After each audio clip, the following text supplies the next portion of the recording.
स्वप्न देखना अच्छी बात है दोस्तों, क्योंकि स्वप्न साकार हो सकते हैं, लेकिन भ्रम में जीना उतना ही बुरा है, क्योंकि भ्रम एक ना एक दिन आपको अवश्य ही ले डूबेगा। स्वागत है आप सबका एक बार फिर से आपके अपने चैनल स्काई स्पीक्स पर। दोस्तों, आज हम वृश्चिक लगन एवं राशि के जातकों के बारे में चर्चा करेंगे कि वृश्चिक लगन और राशि के जातकों के लिए आगामी मई का महीना कैसा रहेगा। हम बात करेंगे सबसे पहले मई के महीने के मासिक पंचांग के बारे में, उसके बाद आपकी ग्रहचाल के बारे में हम बात करेंगे। हम बात करेंगे आपकी सेहत व स्वास्थ्य के बारे में, आपकी आर्थिक स्थिति कैसी रहेगी, आपकी शिक्षा कैसी होगी, कारोबार, नौकरी, आपका भाग्य, आपका दाम्पत्य जीवन कैसा रहेगा। हम बात करेंगे इस महीने मई के महीने वृश्चिक राशि के जातकों के लिए बनने वाले विशिष्ट योगों के बारे में। हम बात करेंगे आपकी सकारात्मक और नकारात्मक रवैये के बारे में, और सबसे अंत में हम बात करेंगे इस महीने के विशेष उपाय के बारे में। तो दोस्तों, कहीं मत जाइएगा, बने रहिए मेरे साथ और जल्द से जल्द आप मेरे चैनल को सब्सक्राइब भी कर लीजिए। इसके अलावा निजी परामर्श के लिए स्क्रीन पर मेरा व्हाट्सएप नंबर दिया है, आप इस नंबर पर मुझसे संपर्क भी कर सकते हैं।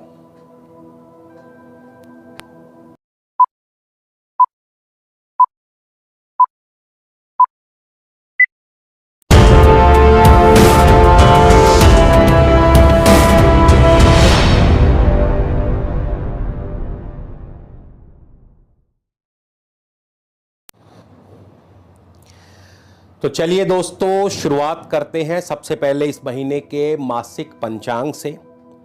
1 मई पंचमी तिथि, दिन होगा शनिवार, वैशाख कृष्ण पक्ष प्रारंभ होगा। 4 मई को शुक्र जो है वृषभ राशि में प्रवेश कर जाएंगे। 7 मई को वरुथनी एकादशी व्रत रहेगा।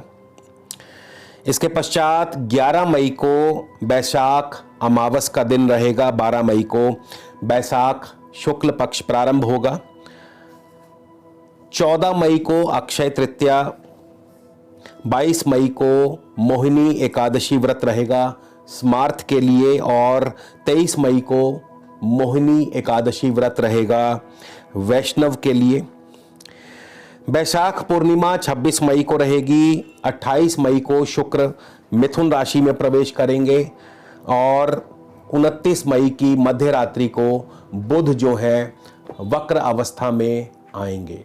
इसके अलावा दोस्तों, जानते हैं इस महीने की ग्रह चाल के बारे में। इस महीने केतु आपके वृश्चिक राशि के जातकों के लिए आपके लगन में है, आपकी राशि में विराजमान है। शनि आपकी तृतीय स्थान में है मकर राशि में, बृहस्पति चतुर्थ भाव में है कुंभ राशि में, सूर्य एवं शुक्र छठे भाव में है मेष राशि में। 4 मई को शुक्र सप्तम भाव वृषभ राशि में प्रवेश कर जाएंगे, और सूर्य 14 मई को सप्तम भाव वृषभ राशि में प्रवेश करेंगे। बुध 1 मई से 26 मई वृषभ राशि सप्तम भाव में रहेंगे, और 26 मई को बुध जो है मिथुन राशि में प्रवेश कर जाएंगे। राहु भी आपके सप्तम भाव में ही चल रहे हैं। चंद्रमा भाग्य भाव के आपके स्वामी हैं। तो ये इस महीने मई के महीने ग्रहों की चाल रहेगी। और चलिए जानते हैं कि आपके लिए इस महीने सबसे पहले सेहत और स्वास्थ्य का हाल कैसा रहेगा। वृश्चिक राशि से मंगल अष्टम भाव में मिथुन राशि में स्थित है, तो जाहिर है कि इस महीने मंगल आर्द्रा यानी कि राहु एवं पुनर्वसु यानी कि बृहस्पति के नक्षत्रों से संचार करेंगे। फलस्वरूप इस महीने का जो पूर्वार्ध है सेहत के लिए अनुकूल नहीं है, और यह स्थिति पिता पक्ष के लिए भी कुछ खास ठीक नहीं है। आपके पिता को कोई ना कोई चुनौती या कठिन परिस्थितियों का सामना करना पड़ सकता है। व्यापार में उन्हें हानि भी हो सकती है। इसके अलावा आपके माताजी का स्वास्थ्य भी नाजुक रह सकता है। आपको भी यात्रा के दौरान हानि हो सकती है। आपको सावधान रहना चाहिए। शत्रुओं की वजह से आपको परेशानी हो सकती है। इसके अलावा मंगल के अष्टम भाव में होने की वजह से आपको चोट या दुर्घटना आदि का भय भी बना रहेगा। यह स्थिति आपके जीवन साथी के स्वास्थ्य के लिए भी सुखदायक नहीं है और आपको स्वयं भी देह कष्ट झेलना पड़ सकता है। उपाय के लिए मंगलवार के दिन मंगल के अशुभ प्रभाव से बचने के लिए मां दुर्गा को वस्त्र आदि भेंट करें। अब हम बात करेंगे वृश्चिक राशि के जातकों के लिए आर्थिक स्थिति के बारे में। धनेश और पंचमेश गुरु आपके चतुर्थ भाव में स्थित है। इस महीने देव गुरु बृहस्पति मंगल एवं राहु के नक्षत्रों से संचार करेंगे।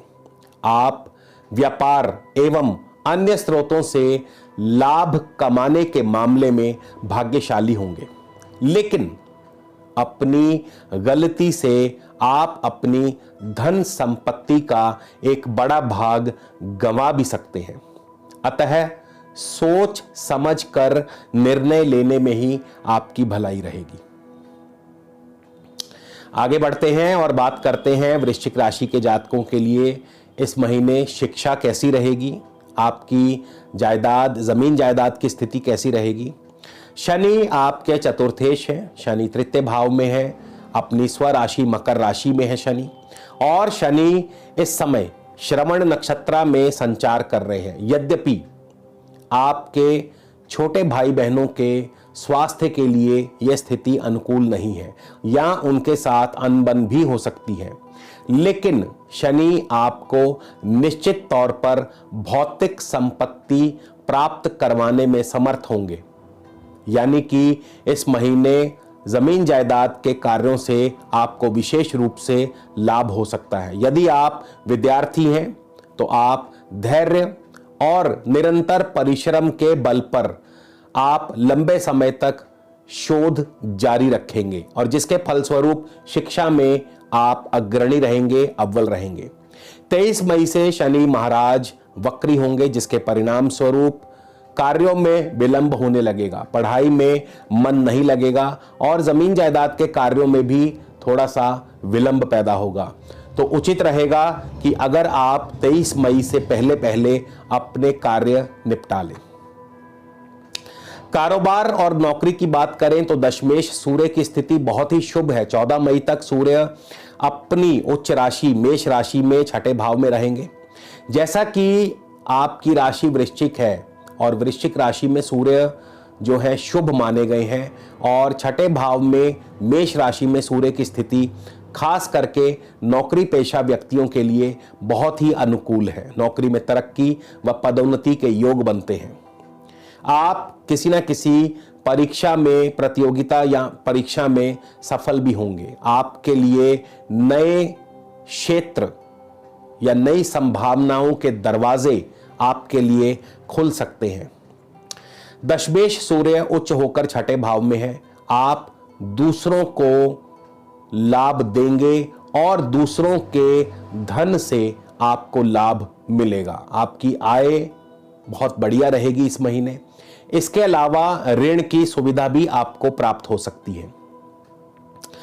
14 मई को दोस्तों सूर्य जो है वृषभ राशि सप्तम भाव में प्रविष्ट कर जाएंगे, जो कि बहुत ही अनुकूल योग बनाएंगे। आपका कारोबार खूब अच्छा चलेगा, नौकरी में भी उत्तम पद प्रतिष्ठा प्राप्त होंगे, आपको नए प्रोजेक्ट्स मिल सकते हैं। हालांकि दांपत्य जीवन में थोड़ी सी अनबन भी चलती रहेगी। चलिए बात करते हैं आपके भाग्य के बारे में। इस महीने वृश्चिक राशि के जातकों के लिए उनका भाग्य कैसा रहेगा। चंद्रमा आपकी कुंडली में भाग्येश है और चंद्रमा की शुभ स्थिति के कारण ही आप भाग्यशाली साबित होंगे। यदि चंद्रमा आपकी अपनी कुंडली में बहुत ही शुभ स्थिति में है तो आप भाग्यशाली होंगे। यदि चंद्रमा की ही इस समय वर्तमान में आपको दशा अंतरदशा चल रही है तो आप परिवर्तनशील, घूमने फिरने के शौकीन होंगे। विदेशी व्यापार से आपको धन प्राप्त होगा। आप विदेश जाने का सौभाग्य भी प्राप्त कर सकते हैं यदि आपके शहर में लॉकडाउन की स्थिति नहीं है। इसके अलावा आपको इंपोर्ट एक्सपोर्ट के कार्यों से भी खूब लाभ होगा। भाग्य पग पग पर आपके साथ रहेगा। चलिए बात करते हैं इनकम की, लाभेश बुध की। बुध आपके सप्तम भाव में है, वृषभ राशि में है। बुध और राहु के साथ युति योग भी बना हुआ है, यानी बुध और राहु की युति सप्तम भाव में है और ये आपको काफी हद तक, हालांकि व्यापार में आपके लिए लाभदायक स्थिति पैदा करती है, लेकिन राहु की वजह से कुछ एक परेशानियां भी आपको झेलनी पड़ेंगी। आपका व्यक्तित्व गोपनीय बनाती है, जिसके कारण आपके संबंधों में दरार भी पैदा हो सकती है, या आपके पार्टनर के साथ, जीवन साथी के साथ या बिजनेस पार्टनर के साथ अनबन भी हो सकती है। आप एक विद्वान व्यक्ति हैं, आपका मान सम्मान रुतबा बढ़ेगा, लेकिन आपका वैवाहिक जीवन कुछ हद तक अस्थिर हो सकता है। अन्य मामलों में बुध राभेश है, सप्तम भाव में है, तो निश्चित तौर पर कारोबार से आपको लाभ करवाते हैं, मगर मुकदमों की वजह से या विरोधी आपको परेशानी या समस्या दे सकते हैं, या विरोधियों की वजह से आपको परेशानी का सामना करना पड़ सकता है। आपके दांपत्य जीवन की बात की जाए तो सप्तमेश और द्वादशेश शुक्र भी आपके 4 मई को सप्तम भाव अपनी स्वराशि में होंगे और यहां पर शुक्र सप्तम भाव में पंच महापुरुष में से मालव्य योग का निर्माण करते हैं। ये एक बहुत ही शुभ योग माना गया है। हालांकि राहु की युति के फल स्वरूप मालव्य योग का पूर्ण फल शायद आपको ना मिल पाए, लेकिन यदि आपको इस समय शुक्र की ही दशा अंतरदशा चल रही है तब भी आपको शुक्र के शुभ फल प्राप्त होंगे। जीवन में सभी प्रकार के आराम और सुख आपको मिलेंगे। आप इस महीने खूब मौज मस्ती करेंगे, पार्टी शार्टी करेंगे। आप अपने प्रयासों में सफल होंगे। 14 मई से सूर्य के साथ युति योग से पार्टनर के साथ अनबन हो सकती है, तो 14 मई के बाद अपने पार्टनर के साथ आपको अपने संबंधों का बहुत ही ध्यान रखना होगा। इस समय राहु भी आपकी कुंडली में सप्तम भाव में स्थित है। जैसा कि राहु सप्तम भाव में दिग्बली हो जाते हैं, आप अपने कार्यों में, अपनी योजनाओं में कूटनीतिक होंगे, आप युक्ति के साथ कार्य करेंगे और इसके अलावा आप विदेशी मामलों में भी सफल होंगे। हालांकि आपके पार्टनर के स्वास्थ्य को लेकर के आपको चिंता बनी रह सकती है, या इसके अलावा पार्टनर के साथ अनबन भी हो सकती है, जिसके फलस्वरूप आपका घरेलू जीवन जो है वो ज्यादा सुखमय नहीं हो पाएगा। लेकिन आपके व्यवसाय के क्षेत्र में सुधार होगा। व्यवसाय के मामले में आप भाग्यशाली होंगे, खास करके यदि इस समय राहु की दशा अंतरदशा चल रही है तो फिर आपको अपने कार्यों में सफलता हासिल होगी। केतु आपके लगन भाव में स्थित है और लग्नस्थ केतु कभी कभी कुछ अशुभ घटनाओं के कारण आपके अंदर भ्रम की स्थिति पैदा करता है। आप किसी न किसी भ्रम का शिकार हो सकते हैं। आपको इस समय किसी भी प्रकार के भ्रम में नहीं पड़ना है। आपको अपनी बुद्धि और विवेक से कार्य लेना है। दोस्तों, अब हम बात करेंगे कि वृश्चिक राशि के जातकों के लिए इस महीने यानी मई के महीने कौन कौन से योग जो हैं, ग्रह योग जो हैं, आपको फल देने वाले हैं। सबसे पहले शनि आपकी इस साल, इस महीने मई के महीने में चतुर्थेश है और चतुर्थ भाव में ही बैठे हैं, अपनी राशि में बैठे हैं और इन पर इस समय लग्नेश मंगल की भी अष्टम दृष्टि पड़ रही है। दोस्तों, यह एक बहुत ही अनुकूल योग माना गया है। इसे काहल योग कहा गया है जातक परिजात के अनुसार। इस योग के कारण आपके अंदर बहुत ही ऊर्जा और साहस का संचार होगा और आपको कोई ना कोई प्रतिष्ठित पद की प्राप्ति भी हो सकती है। चतुर्थ भाव में शुभ ग्रह गुरु बैठे हैं और चतुर्थे शनि भी स्वराशि में है। इससे भी बहुत ही अनुकूल एवं शुभ योग माना गया है। इसे जलधि योग कहा गया है या फिर कभी कभी इसे अंबुधि योग का नाम भी दिया गया है। इस योग के मौजूद होने से आपका अचल संपत्ति में खूब लाभ होगा, यानी अचल संपत्ति की वृद्धि होगी, जमीन जायदाद संबंधी कार्यों से आपको लाभ होगा। इसके अलावा कुंडली में इस महीने जो धन योग आपके बन रहे हैं, वृश्चिक राशि के जातकों के लिए गोचर में जो धन योग बन रहे हैं, द्वितेश और धनेश गुरु आपके लगन से केंद्र भाव में स्थित हैं और किसी भी अशुभ ग्रह से पीड़ित नहीं है। इसके अलावा अपने मित्र राशि में है, तो यह भी एक प्रकार का बहुत ही उत्तम धन योग माना गया है और इसके फलस्वरूप आपको उत्तम धन लाभ के अवसर प्राप्त होंगे। दोस्तों, अब हम बात करेंगे वृश्चिक राशि के जातकों के लिए सकारात्मक गुणों के बारे में। इस महीने की ग्रहचाल के मुताबिक आप साहसी होंगे, आप निर्भीक होंगे, आपके अंदर एक नई ऊर्जा और प्रतिभा का संचार होगा। आपको अपने नकारात्मक गुणों पर भी काबू पाना होगा, आपको अपने संदिग्ध व्यक्तित्व पर काबू पाना होगा, आपको अपने हठ पर काबू पाना होगा, आपको अपनी प्रतिशोधी प्रकृति पर काबू पाना होगा। अन्यथा आप दूसरों के प्रति असंवेदनशील हो सकते हैं और इसके अलावा आपको विलासिता से भी दूर रहना होगा। अब मैं बात करूंगा वृश्चिक राशि के जातकों के लिए इस महीने कौन सा उपाय। जैसा कि मैं पहले भी बता चुका हूं, मंगल आपके अष्टम भाव में चल रहे हैं, तो मंगल के अशुभ प्रभाव से बचने के लिए आप प्रत्येक मंगलवार को मां दुर्गा को वस्त्र आदि भेंट कर सकते हैं और उनका आशीर्वाद प्राप्त कर सकते हैं। तो उम्मीद करता हूं दोस्तों आपको यह गोचर फल अवश्य ही पसंद आया होगा। अगले वीडियो में आपसे फिर दोबारा जल्द ही भेंट होगी दोस्तों। तब तक के लिए नमस्कार, धन्यवाद।